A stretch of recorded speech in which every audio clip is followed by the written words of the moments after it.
Desde don Alejo, Rambo, de 77 años, que defendió sin ayuda de nadie su parque contra un temible cártel, hasta Miriam, mamá vengadora, que desató la ira de una madre dolida contra las bandas que secuestraron y mataron a su hija.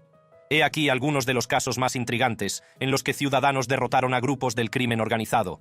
Prepárese para inspirarse mientras nos adentramos en las historias de estos valientes. El pueblo de Texcapilla. En diciembre de 2023, miembros armados del cártel de la familia michoacana entraron en el centro de México y empezaron a extorsionar a pequeñas comunidades agrícolas situadas a unos 50 kilómetros de la ciudad mexicana de Texcapilla. Al día siguiente, los habitantes de Texcapilla se habían cansado de las extorsiones, por lo que decenas de lugareños armados con machetes y rifles de caza se acercaron a los miembros del cártel e intentaron razonar con ellos. La discusión no tardó en agravarse y los hombres armados respondieron disparando a los civiles. Algunos de los lugareños huyeron, pero otros se mantuvieron firmes, intercambiando disparos hasta que los hombres armados huyeron. Continuaron persiguiendo a los miembros de la banda, atacándoles con machetes hasta que los expulsaron totalmente de la ciudad. Esta lucha entre lugareños y miembros del cártel liberó a las comunidades agrícolas del control del cártel de la familia michoacana, aunque costó algunas vidas a la comunidad. Tras el enfrentamiento, se informó de la muerte de 14 personas, entre ellas 4 miembros de la comunidad y 10 miembros de la banda acusados. Aproximadamente 7 personas más resultaron heridas durante el ataque. Este es un ejemplo de cómo el resentimiento y la insatisfacción por la opresión pueden llevar a las personas a rebelarse contra las bandas que les acosan y extorsionan de forma habitual. Este tipo de sublevación es similar a la que puede verse en los numerosos grupos de autodefensa que han surgido por todo México, como nuestro siguiente ejemplo de cárteles derrotados por ciudadanos. Los grupos de autodefensas. Autodefensas es un término español que significa defensores de sí mismos. Son grupos de autodefensa indígenas formados por lugareños de varias comunidades para defender a sus comunidades de los turbios cárteles que operaban y gobernaban sin control en el Golfo de México y en gran parte del sur de México. Se formaron porque ciertas comunidades consideraban que el gobierno mexicano ignoraba o era incapaz de hacer frente a su miseria y a las atrocidades cometidas por los cárteles que operaban en sus zonas. Como reacción, algunos miembros de estas comunidades tomaron las armas para protegerse a sí mismos, a sus familias y a sus comunidades. Las autodefensas no empezaron como grupos estructurados, sino como lugareños de los pueblos que estaban cansados de vivir de rodillas y querían unirse para liberar a sus comunidades de sus opresores. Sin embargo, con el tiempo se fueron organizando, con estructuras de liderazgo claras. Consiguieron muchos éxitos y victorias contra diversos cárteles, lo que provocó numerosos levantamientos en todo México, inspirando a la población local a alzarse y reclamar sus tierras. Sin embargo, la legislación mexicana prohíbe a los civiles poseer y empuñar armas de fuego. Esto, unido a los frecuentes enfrentamientos con la policía y las Fuerzas Armadas mexicanas, llevó al gobierno a tomar medidas contra estos grupos de autodefensa. Los diversos grupos de autodefensas se fusionaron con la policía rural o se disolvieron, y sus líderes fueron encarcelados. Uno de estos líderes destaca en la lucha de las autodefensas contra los cárteles, y a continuación analizaremos su historia. Dr. José Manuel Mireles, el castigador. En otoño de 2013, surgió un héroe inesperado en el estado mexicano de Michoacán. El Dr. José Manuel Mireles Valverde, médico de formación, no solo empuñó las armas, sino que motivó y reunió a otros lugareños para que tomaran las armas en defensa de sus pueblos, frente a los cárteles de los caballeros templarios que llevaban mucho tiempo oprimiéndolos. Fue un líder clave en la milicia de autodefensa que dirigía a los grupos de autodefensas para recuperar territorios y comunidades que durante mucho tiempo habían estado gobernados por los cárteles y obligó a los miembros de las bandas a abandonar varios lugares. Su impulso para participar y organizar grupos de autodefensa tuvo su origen en la brutalidad de la que había sido testigo en su pueblo por parte del cártel de los caballeros templarios y sus ataques contra él y su familia. Había sido secuestrado por los templarios, su sobrina violada y varios miembros de su familia asesinados antes de decidir que ya había tenido suficiente. Su lucha contra los cárteles se tradujo directamente en la liberación de varios pueblos y comunidades de la región de Tierra Caliente, en Michoacán, como Tepalcatepec, donde había ejercido como médico antes de tomar las armas, Apatzingán y Buenavista, Tomatlán. Indirectamente, su labor impulsó la aparición de más grupos de autodefensa indígena. Mireles dirigió activamente grupos de autodefensas durante menos de un año. Sin embargo, en ese año, había logrado lo que el gobierno había sido incapaz de hacer durante décadas. En ese año, limpió numerosas ciudades de la influencia de los cárteles y provocó levantamientos en todo Michoacán, motivando a la gente a recuperar sus barrios. En enero de 2014, Mireles sufrió un accidente aéreo casi mortal cuando volaba de Guadalajara a su ciudad natal, en un avión Cessna Centurion II. Su copiloto murió y él resultó gravemente herido. Mientras se recuperaba de sus heridas, el gobierno federal de México asumió el control de la infraestructura de seguridad del Estado, enviando fuerzas federales para desarmar tanto a las bandas de los cárteles como a las milicias de autodefensa. Esto llevó a la absorción de algunas organizaciones de milicianos en una fuerza policial rural y a la disolución de otras. Los líderes de los grupos desaparecidos fueron capturados y encarcelados, y Mireles era uno de esos comandantes. Estuvo encarcelado 3 años y tras su liberación en 2017 se negó a volver a dirigir grupos de milicias, optando en su lugar por asumir un papel más activista en la lucha contra la delincuencia organizada. Falleció por complicaciones de COVID-19 en 2020, a los 62 años. La lucha del Dr. José no es más que la continuación de una batalla contra los cárteles que comenzó mucho antes que él, como ilustra nuestro siguiente ejemplo. Los grupos de policía comunitaria de Guerrero. Guerrero, un estado mexicano, ha sido durante mucho tiempo el hogar de numerosos cárteles de la droga y de guerras contra el narcotráfico. Como resultado, la policía comunitaria ha existido en diversas formas en Guerrero desde el establecimiento de la Coordinadora Regional de Autoridades Comunitarias, Policía Comunitaria, CRAC-PC, en 1995. Los indígenas de la costa mexicana de la montaña crearon este cuerpo de policía comunitaria en respuesta al aumento de la inseguridad y el acoso de las bandas en sus comunidades. Al gobierno no le interesaba o no hacía lo suficiente para controlar a los capos de la droga y a los cárteles que sembraban el caos en todo el estado. Las CRAC-PC obtuvieron cierta legitimidad gubernamental en la década de 1990, cuando el gobernador las reconoció como un medio para reducir la delincuencia en el estado. Sin embargo, en los últimos años han surgido otras numerosas milicias de vigilantes en todo el estado. Esto se produjo en respuesta al aumento de grupos delictivos hiperviolentos que arrebataban territorios a las fuerzas de seguridad gubernamentales y adquirían poder político y económico. Entre ellos, destacan los grupos de vigilancia parapolicial que surgieron a principios de 2013 en las comunidades de los alrededores de Acapulco, México. Los lugareños se unieron para hacer frente a los abusos violentos y las extorsiones de los grupos de delincuencia organizada de la región. En respuesta al aumento de la inseguridad y la delincuencia violenta, se están formando nuevos grupos de policía comunitaria en todo Guerrero. La Secretaría de Seguridad Pública Estatal informa de que en la región de la Costa Grande del estado de Guerrero operan al menos 8 organizaciones delictivas activas, entre ellas los Rodríguez, los Granados, la Guardia Guerrerense, la Sangre Nueva Guerrerense, los Caballeros Templarios, los Viagras, los Cornudos y el Cártel Jalisco Nueva Generación. Varios enfrentamientos armados entre grupos comunitarios y miembros de cárteles se han saldado con victorias en algunas zonas del estado, a pesar de que ambas partes han sufrido bajas. Sin embargo, los grupos del crimen organizado contraatacan con fuerza, y la guerra contra las drogas en Guerrero sigue su curso. Aunque la guerra contra los cárteles la libran sobre todo grupos de personas como la CRAC-PC, también hay individuos como el Vengador tipo Mamá, que se enfrentó en solitario a los cárteles. Revenger Mom, Miriam. Miriam Rodríguez, una madre de mediana edad, se sorprendió por la falta de apoyo de las autoridades tras el secuestro de su hija, Karen, en 2012. Entonces, decidió tomar cartas en el asunto y buscar a los captores de su hija. En un movimiento propio de una superproducción de Hollywood, inició su propia investigación sobre el secuestro.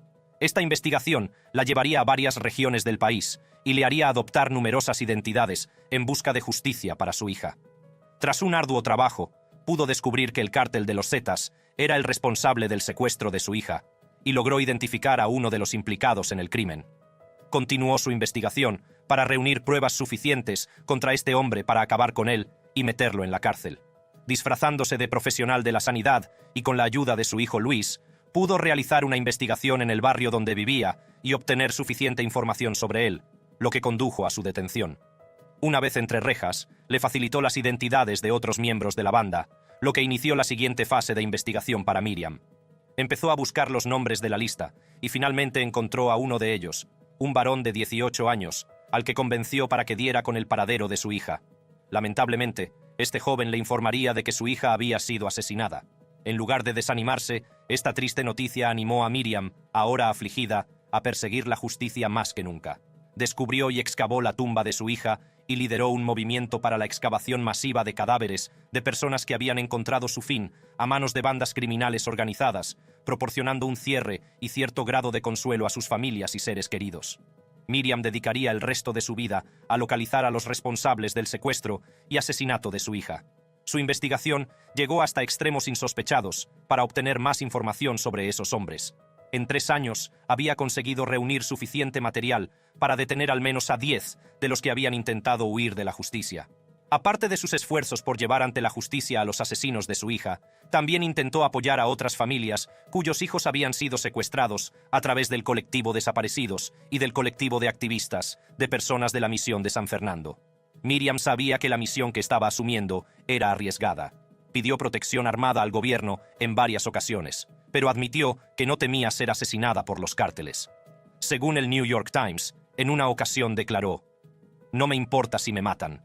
Morí el día que mataron a mi hija. Quiero acabar con esto. Voy a acabar con la gente que hizo daño a mi hija y que me hagan lo que quieran».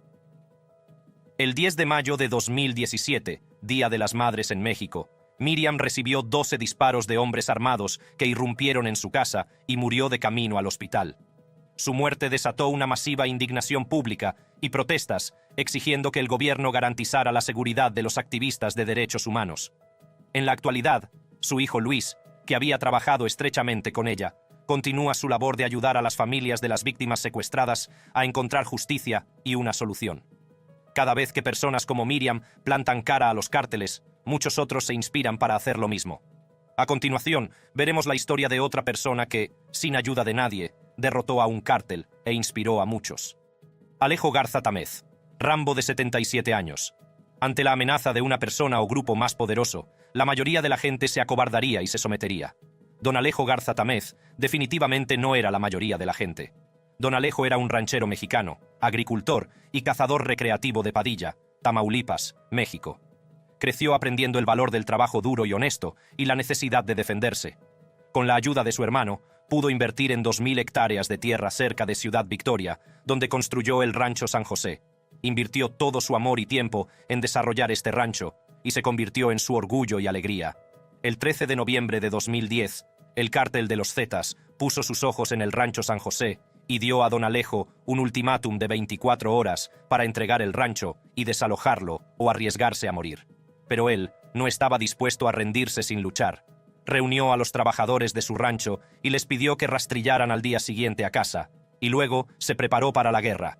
Cogió sus armas de fuego, numerosas y variadas, recogidas de sus muchos años de caza recreativa, y las dispuso en posiciones estratégicas junto a sus puertas y ventanas, convirtiendo su casa en una formidable fortaleza.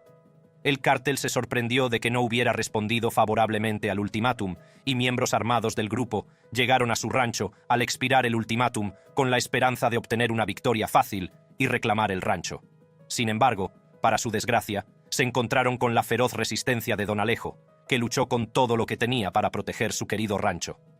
Los miembros armados del cártel dispararon un tiro de advertencia al aire, y don Alejo respondió con sus propios disparos. Los miembros de la banda abrieron fuego contra la casa e incluso emplearon granadas para acabar con él. Uno a uno, empezó a abatirlos, y a pesar de su ventaja numérica, pronto se dieron cuenta de que estaban librando una batalla perdida. Sabiendo que las fuerzas del orden no tardarían en responder a los disparos que se oían en la zona, los miembros del cártel decidieron huir dejando atrás a 6 de los miembros que don Alejo había eliminado. Fieles a su intuición, las unidades navales mexicanas llegaron poco después de su retirada y encontraron una escena espeluznante con casquillos de bala y metralla de granada esparcidos por toda la propiedad. La casa estaba casi destruida y acribillada a balazos. Encontraron 6 cuerpos en el exterior pertenecientes a miembros del cártel, 4 de los cuales estaban muertos y los otros 2 heridos e inconscientes. Dentro de la casa, solo encontraron el cuerpo de don Alejo con 2 heridas de bala y algunas otras heridas graves por metralla de granada. En ese momento quedó claro que Alejo se había enfrentado valientemente y en solitario al cártel de los Zetas y había conseguido expulsarlos de su propiedad, aunque le costara la vida. Su valentía, difundida por los medios de comunicación, inspiró a muchos y provocó reacciones en todo el país. La última batalla de Alejo es una historia para el recuerdo. Sin embargo, ¿qué hay mejor que un solo rebelde valiente? Un ejército de rebeldes inspirados y dirigidos por un rebelde valiente. Agricultor mexicano, Hipólito Mora. Un agricultor mexicano, Hipólito Mora Chávez, tomó cartas en el asunto cuando la actividad de los cárteles en La Ruana, Michoacán y Ito se intensificaba día a día. Formó un grupo de autodefensa para enfrentarse al infame cártel de los Caballeros Templarios, que había estado sembrando el caos en la región. El cártel de los Caballeros Templarios llevaba años cometiendo diversos actos atroces, como secuestrar a lugareños, acosar y extorsionar a agricultores y ganaderos de la región, pero lo que provocó la revuelta de Mora contra su reinado fue que impidieran a su hijo recoger limones de su propia granja. Llegados a este punto, Mora se hartó y decidió tomar las armas contra el cártel. Decidido a librar una guerra total contra el cártel y expulsarlo de la región, encabezó la formación del Grupo de Autodefensa de La Ruana y empezó a atacar al cártel sin ningún apoyo ni ayuda externa. La valentía de Mora y sus victorias a pequeña escala hicieron que el gobierno mexicano interviniera y le proporcionara apoyo militar. Junto con las tropas mexicanas, Mora y su banda de vigilantes consiguieron expulsar a las organizaciones del crimen organizado del estado de Michoacán. Su éxito en la expulsión del cártel de los Caballeros Templarios del estado inspiró a muchos otros pueblos de la región a tomar las armas y reclamar sus tierras a los grupos del crimen organizado. Tras su éxito en Michoacán, la mayoría de los líderes de los grupos de autodefensa abandonaron el estado para continuar su labor anticártel en otros lugares. Mora fue uno de los pocos que se quedó a resguardar el fuerte. El año 2014 trajo mucha inestabilidad a las milicias de autodefensa, ya que el gobierno mexicano estaba decidido a desarmar tanto a los cárteles como a los grupos de autodefensa. Esto provocó muchas divisiones y la formación de facciones, enfrentando a los líderes de los grupos de autodefensa entre sí. El principal rival de Mora en la lucha por el control fue el americano. En diciembre de 2014, un enfrentamiento entre el grupo de Mora y el de el americano se saldó con numerosas bajas en ambos bandos, incluido el hijo de Mora. Mora tenía el corazón destrozado por la muerte de su hijo, y a menudo se le podía ver llevando el chaleco antibalas de su hijo con sus numerosos agujeros de bala, el chaleco que llevaba el día que fue asesinado. Sin embargo, Mora no se desanimó por la muerte de su hijo. Continuó su campaña contra los cárteles y en algún momento se aventuró en la política. El 29 de junio de 2023, Mora fue asesinado en una emboscada por pistoleros no identificados. Cortaron el paso a los vehículos en los que se desplazaba y abrieron fuego contra ellos antes de prenderles fuego, matándolo a él y a sus 3 guardaespaldas en el proceso. Su muerte marcó para muchos mexicanos el final de una era de rebelión civil contra la opresión de los cárteles. Muchas ciudades mexicanas fueron liberadas gracias al trabajo de hombres como Mora. Pero otros pueblos se negaron a esperar a un salvador externo y tomaron su propia libertad con sus propias manos. Veamos una de ellas. El pueblo de Cherán, México. ¿Qué ocurre cuando la gente se cansa de ser acosada por los mafiosos? El 15 de abril de 2011, los habitantes de Cherán, un pueblo de México, se levantaron en armas contra los mafiosos que llevaban tiempo causando estragos en su comunidad. Quizá lo más interesante de este levantamiento es que fue encabezado por las mujeres de Cherán. Durante muchos años, los miembros del cártel habían matado y secuestrado a lugareños y extorsionado a pequeños negocios sin control, pero las cosas llegaron a un punto crítico cuando empezaron a cortar troncos del bosque de la ciudad. El comercio de la madera es uno de los ejes de la economía de Cherán, y la deforestación también estaba afectando a los niveles de agua de uno de los manantiales de Cherán que necesitaban para abrevar su ganado. Las mujeres del pueblo, preocupadas por la situación, empezaron a reunirse en secreto para planear cómo deshacerse de los leñadores sin derramar sangre. Un grupo de estas mujeres se aventuró en los bosques para hablar con los leñadores armados. Sin embargo, fueron maltratadas y ahuyentadas. En ese momento, las mujeres cambiaron de estrategia y decidieron esperar a los camiones que transportaban los troncos talados hasta la ciudad. Se enfrentarían a esos camiones al aire libre y, con suerte, conseguirían el apoyo de sus vecinos y de la gente del pueblo. En las primeras horas del viernes 15 de abril de 2011, pusieron en marcha sus planes, bloqueando las camionetas de los madereros y tomándolos como rehenes, y comenzó el levantamiento de Cherán. La campana de una iglesia y varios fuegos artificiales sirvieron para alertar a la comunidad del peligro, y muchos de los habitantes del pueblo acudieron corriendo en ayuda de las mujeres. Los miembros del cártel fueron tomados como rehenes hasta que llegaron el alcalde, la policía y otros miembros armados del cártel. Sin embargo, las cosas se calentaron entre los distintos grupos, y en el enfrentamiento que siguió, los habitantes de Cherán expulsaron a los miembros del cártel, a la policía y a los políticos locales. Sospechaban que estos últimos grupos colaboraban con los carteles para explotar a su comunidad. El pueblo de Cherán es ahora una entidad autónoma que imparte justicia por delitos menores y vigila sus propias calles. Los delitos graves se siguen remitiendo al fiscal general del Estado, pero en los últimos años no se han producido delitos graves. Cherán se ha convertido en una pequeña isla de paz en el estado mexicano de Michoacán, devastado por la guerra, y todo gracias a la valentía de unas cuantas mujeres fuertes.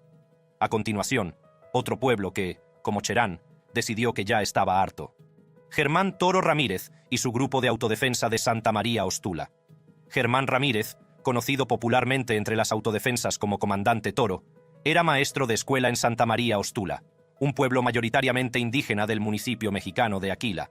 Sin embargo, después de que presuntos miembros de un cártel secuestraran y asesinaran a su padre en 2013, abandonó la enseñanza en las aulas por la enseñanza en los matorrales, entrenando a sus vecinos y amigos para empuñar armas y resistir a las organizaciones del crimen organizado que aterrorizaban la zona.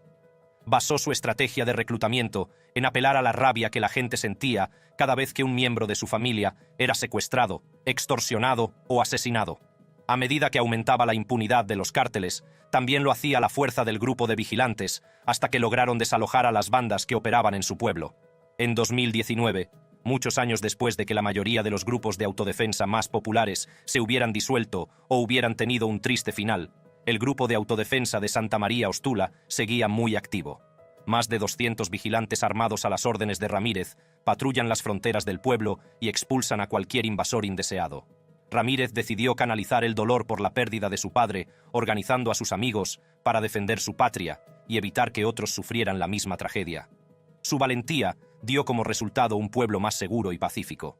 Dejemos México y pensemos en otro país en el que la gente se levantó contra el crimen organizado. Movimiento antimafia, Adiopizzo de Sicilia. En 2004 se inició en Sicilia un movimiento antimafia que derrotaría a la mafia que había tenido asfixiada a la región durante siglos, no mediante enfrentamientos violentos, sino mediante reformas sociales y una ciudadanía activa. El movimiento conocido como Adiopizzo, que significa adiós a la extorsión, fue iniciado por un grupo de 7 amigos que acababan de terminar la escuela. Les sorprendió la facilidad con que la sociedad aceptaba el régimen del pizzo de los grupos mafiosos y pagaba el pizzo como una especie de impuesto mafioso. Los activistas colocaron carteles que decían: «Una sociedad que paga el pizzo es una sociedad sin dignidad». Esto provocó una reacción y conversaciones sobre el tema entre la mayoría de los empresarios y sus clientes. El pizzo era la principal fuente de fuerza económica de la mafia y patrocinaba sus actividades. Cortar su suministro suponía boicotearlos y derrotarlos. Este movimiento redefinió la dignidad y la ciudadanía activa del país y debilitó el poder de la mafia, que había parecido insuperable durante siglos. De vuelta a México, y siguiendo con el tema de la ciudadanía activa, los habitantes de un pequeño pueblo del altiplano central de México se niegan a que un asesinato quede sin respuesta. El levantamiento de Nuevo San Juan Parangaricutiro. Tras las noticias de asesinatos en la carretera en enero de 2018, los habitantes enfurecidos de la ciudad del altiplano central mexicano de Nuevo San Juan Parangaricutiro descendieron sobre los afiliados del cártel de la droga de los Viagras en su ciudad y los dominaron. Durante muchos años, el cártel de los Viagras había aterrorizado a Nuevo San Juan Parangaricutiro, una localidad de unos 22.000 habitantes situada en la Sierra Central de Michoacán, México. Los habitantes del pueblo sospechaban que sus autoridades locales tenían vínculos con este cártel, pero no hicieron nada al respecto, hasta que una mañana de enero de 2018, un miembro de la milicia local de vigilancia fue asesinado por un conocido sicario del cártel de los Viagras. Armándose con las diferentes armas que encontraron, el Grupo Local de Vigilancia Parapolicial, Movimiento de Vigilancia Local, MOVIL, junto con otro grupo, en su mayoría aliado, llamado Consejo, se dirigieron a la casa del jefe local de la droga, el Gastón, a quien culparon del asesinato por creer que estaba afiliado al cártel. Se produjo un tiroteo en el que murió el hermano de El Gastón, que se vio obligado a huir con sus secuaces. Esto llevó a la expulsión del cártel de los Viagras de la ciudad, poniendo fin a su régimen de terror. 8 meses después, el secuestro de 3 lugareños provocaría otro levantamiento. Esta vez, los lugareños se abalanzaron sobre el alcalde y sus 7 concejales, a quienes consideraban indolentes a la hora de hacer frente a los cárteles y a la amenaza que representaban. Montaron barricadas a la entrada del pueblo y exigieron la actuación del gobierno para devolver a los secuestrados. Al igual que Nuevo San Juan Parangaricutiro, la ciudad que veremos a continuación también decidió que ya estaba harta de los excesos del cártel. El levantamiento de Tancítaro. En respuesta a la creciente extorsión a los productores locales de aguacate por parte de los cárteles de la región, los habitantes de Tancítaro se unieron para formar milicias. Estas milicias expulsaron del pueblo tanto a los miembros de los cárteles como a los de la policía, a quienes consideraban cómplices de las actividades de los cárteles. En 2013, una organización de ricos productores de aguacate, conocida como la Junta de Sanidad Vegetal, propietarios de huertos de Tancítaro, una localidad de Michoacán, patrocinó la formación de una milicia local de vigilantes. Estos hortelanos se habían cansado de las frecuentes extorsiones de los miembros del cártel de los Caballeros Templarios, que amenazaban su sustento y el de sus familias.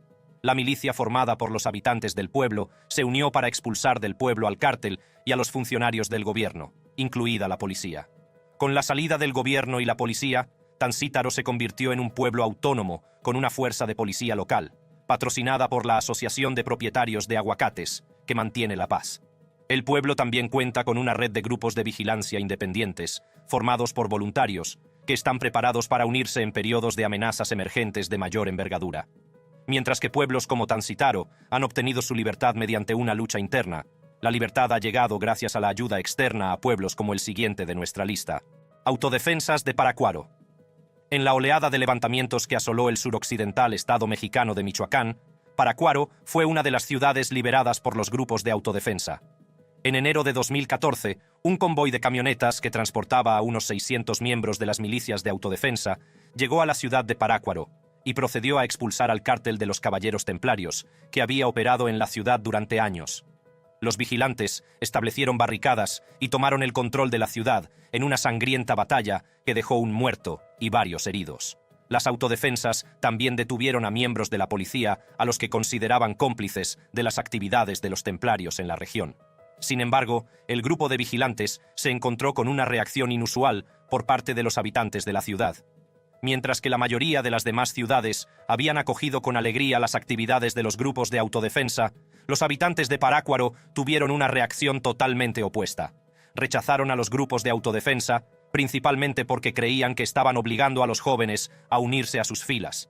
En oposición a la actividad de los vigilantes, los residentes incendiaron 3 camiones con remolque a la entrada del pueblo para impedir la entrada de la milicia de vigilantes. Aunque se tardó algún tiempo en calmar la tensión en Parácuaro, al final los cárteles fueron expulsados de la ciudad y se restableció cierta normalidad. Tras la liberación de Parácuaro, el grupo de autodefensas avanzó para recuperar la ciudad de Nueva Italia, que había experimentado su propio levantamiento unos meses antes. La liberación de Nueva Italia.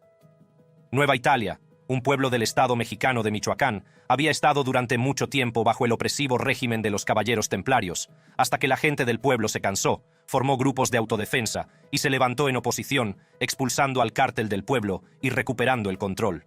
Bajo el cártel de los Caballeros Templarios había sido un ciclo interminable de secuestros, asesinatos y extorsiones hasta que nadie se atrevía a moverse, a menos que el cártel lo dijera.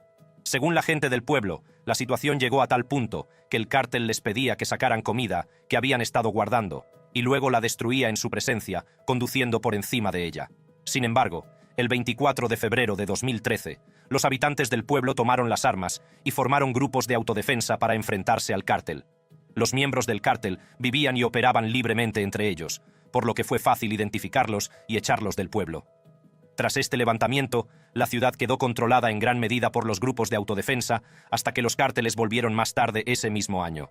Sin embargo, en enero de 2014, los grupos de autodefensa que avanzaban desde Parácuaro entraron en Nueva Italia, se enfrentaron a los miembros del cártel en un tiroteo de 40 minutos y recuperaron la ciudad. Terminamos esta serie con algo poco habitual. Un grupo de mujeres intrépidas que toman las armas para oponerse a los grupos del crimen organizado que las dejaron viudas y huérfanas de padre. Las mujeres justicieras contraatacan. Imagina un lugar tan inseguro y sin ley que las mujeres embarazadas y las madres lactantes tengan que tomar las armas para proteger sus vidas y las de sus seres queridos. Este es el caso del grupo de vigilantes, El Terrero, de la zona de Michoacán, en México. Estas mujeres, cansadas de que les quitaran a sus hijos, hijas, esposos y familiares, decidieron tomar las armas para defender sus hogares. Montaron barricadas y desarraigaron a los miembros de los cárteles allí donde los encontraban. La zona de Michoacán había sido aterrorizada recientemente por el cártel Jalisco Nueva Generación. La organización del crimen organizado había desbordado los aparatos de seguridad del Estado y procedía a sembrar el caos sin control. Los habitantes de la zona informaron de que en cuanto un hombre tenía edad suficiente para portar un arma, el cártel se lo llevaba para obligarlo a unirse a sus filas o para matarlo. A las mujeres de algunos pueblos no les ha quedado más remedio que alzarse en armas, incluso estando embarazadas o cuidando de niños pequeños. Las mujeres también han tenido que ser más creativas en sus esfuerzos de vigilancia. Algunos de los grupos de vigilantes femeninas han hecho un tanque blindado casero, una camioneta de servicio pesado con blindaje de chapa de acero soldada en él. Otros, más cerca de la frontera de Michoacán con el estado de Jalisco, han cavado profundas trincheras en las carreteras que conducen a Michoacán desde Jalisco, el estado de origen del cártel Jalisco Nueva Generación. Las trincheras pretenden mantener alejados a los nuevos miembros de los cárteles, o, al menos, hacerles más tediosa la travesía. Los miembros del cártel también pueden ser eliminados más fácilmente mientras intentan cruzar las trincheras. Puede que el gobierno y los aparatos de seguridad estatales hayan fallado al estado de Michoacán, pero estas valientes mujeres se niegan a cruzarse de brazos y a que sus seres queridos sean secuestrados por el cártel. Echa un vistazo a nuestros otros vídeos haciendo clic en cualquiera de las tarjetas de tu pantalla.